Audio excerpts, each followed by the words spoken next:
ചേച്ചിയോടൊക്കെ ഞാൻ പറഞ്ഞതാ. അല്ല, അഞ്ജലി ചേച്ചി ഇവിടെ ഉണ്ടാവില്ലേ? ഞാനൊന്നും ഉണ്ടാവില്ല, എനിക്ക് ഇന്ന് തന്നെ പോണം. ചേച്ചിയോടൊന്ന് പറയട്ടെ.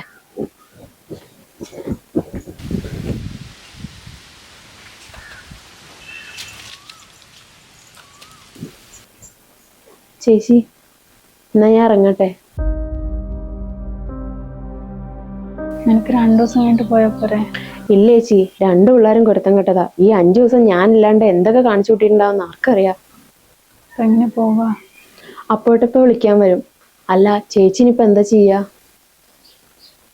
എന്റെ കാര്യം ആലോചിച്ച് ടെൻഷൻ അടിക്കൊന്നും വേണ്ട. നീ പോവാൻ നോക്കോ. എന്നാ ശരി ചേച്ചി, ഞാൻ പോയി ഡ്രസ്സൊക്കെ എടുത്തു വെക്കട്ടെ.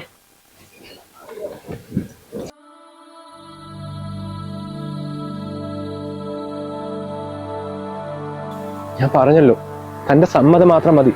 ഞാൻ എത്ര കാലം വേണമെങ്കിലും കാത്തിരിക്കാം. എന്റെ പ്രശ്നങ്ങൾ അങ്ങനെയൊന്നും തീരില്ല വിനോദേ. അതുകൊണ്ട് തന്നെയാ പറഞ്ഞത് എന്റെ പുറകെ നടന്നിങ്ങനെ സമയം കളയണ്ടെന്ന്.